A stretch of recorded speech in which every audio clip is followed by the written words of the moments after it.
Welcome back to the shop, guys. This week on the channel, we're gonna build something I think every woodworker needs. It's gonna cost under $5, take less than an hour. So stick around. I'm Stoner Ericson from Ericson Design Company, and let's build something.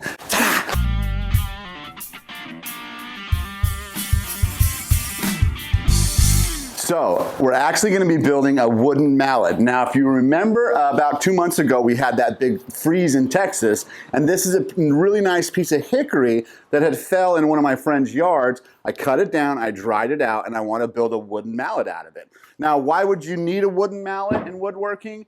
Well, here's a regular hammer, and you can see the tip, it's very narrow, it's for hitting nails and bashing stuff. And what I tend to do is take a block of wood, and I use this and hit against the block of wood into the piece I'm trying to move or force for square, or to get butt joints together, or whatever I need to just tap a little bit. And this is gonna leave dents in that wood. Now, if I make it out of wood and disperse the weight, I can really get into it. I had a wooden mallet for about 10 years that was an extension of my hand, and I loved it. I lost it a long time ago. So tonight, let's build a freaking wooden mallet. Let's get into it. The first thing that we're going to do is we're going to break down a couple 2x4s and we're going to make a form. Now I need this to be really straight because I want to drill a hole in the drill press in it. So since it's round, I'm going to make a form to keep it nice and square. I'm going to drill some 2.5-inch screws straight through it, and one of the important parts here is I want to mark where the screws are so that I don't cut into them. I just want to be aware of where the screws are at. Next, we're going to move over to the flip top table for the drill press and the bandsaw. I want to have a really straight hole to hold my hammer handle here, so I'm going to use the drill press, and with that form, it'll keep it really straight and nice and level. I love these flip top tables. They work really well for me. Okay, so now we're all set up with the drill press, and the dust collection is right here. When I turn the drill press on, it starts, the dust collection comes on, and I love that system. Another really cool thing that I love about these flip top tables is in the bottom I built a little shelf or a little drawer, and what is inside of there is everything you need that goes with the drill press and the bandsaw. All my Forstner bits, all my paddle bits, some makeshift dust collection hoses.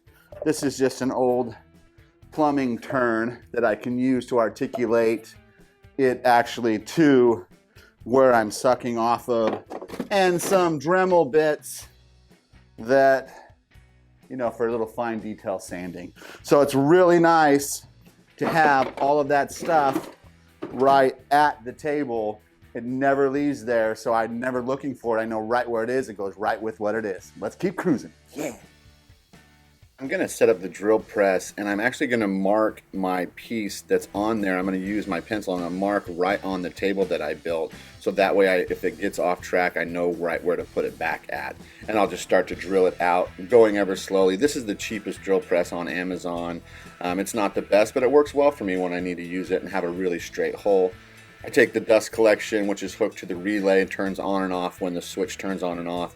I'm trying to get as much dust as I can while I'm drilling the hole. Makes for less cleanup later, and you can see it works really, really well. Next, since I can't make it all the way through this piece, I'm going to take a drill bit and I'm going to drill straight through so I know where to line up the other side, and then I'll finish drilling that out. Now that the hole's drilled, I'll move over to the chop saw. I want the head of the hammer or the mallet to be about 3.5 inches, so I'll measure that out and I'll cut down through it. I'll take off one on the side of the form, and I'm gonna have to finish this with a little flush cut saw just to make sure I get all the way through it. And there's our mallet head. Pretty dang cool. If you check out my shop upgrade video part 2 right here, you can remember I built this dowel storage. And what it does is it keeps all my dowels together up out of the way, and whenever I make dowels or buy dowels, I can put them up there, even little pieces, and I always know where they're at. So we're gonna use this for the handle. Next, I'm going to take my router with a 1/4 round over bit, and I'm going to round over both sides of the mallet. This will just make for a nice finish and nice and smooth edges, just an attention to detail. It looks really great. Then I'm going to move over to the rigid oscillating sander, and I'm going to sand down the actual handle because I drilled a smaller hole. I want a really tight fit in here, so I'm going to sand that to a really tight fit of the mallet.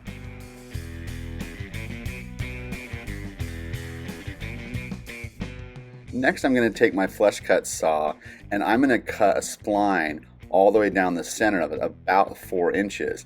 This is where I'm going to put a wedge in. This will hold the hammer really tight. Now I have some leftover walnut, so I'm going to go over the chop saw and I'm just going to freehand a nice wedge that's about 4 inches long. If you like fun and creative videos like this, hit that subscribe button. Do it, and do it now. This wedge will fit right down that spline and it will make a friction fit inside of the actual mallet head.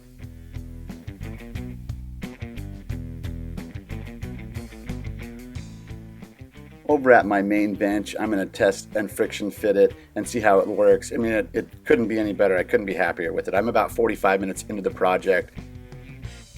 So on final assembly here, I'm going to liberally spread this quick set type on glue. I'm going to put too much glue. There's not a thing as enough glue on this. I'm going to put it down in that spline, inside the actual mallet head, all over, and then I'm going to force it in, and then I'm going to take that wedge and I'm going to hammer that all the way down. I'm going to destroy the wedge basically. I'm going to get it so tight in there that this will never come off because I'm going to be swinging this thing pretty hard. Now there is going to be some glue cleanup here, but I'll grab the actual other hammer, put the wedge in, and just go to town. Hammer away.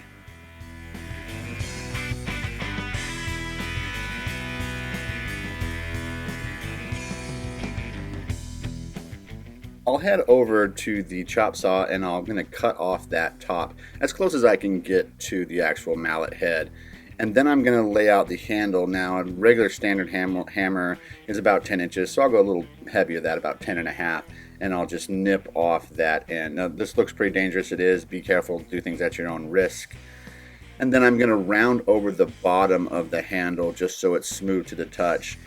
This is a crazy fun project, guys. This is so easy to do and it's all free. I had an extra dowel, it's a 1 1/8 inch dowel. Man, does this ever feel good in my hands. It just feels right to hold it. This would be a great gift to give somebody, guys. Remember, I'm Stoner Ericson from Ericson Design Company, and we built something.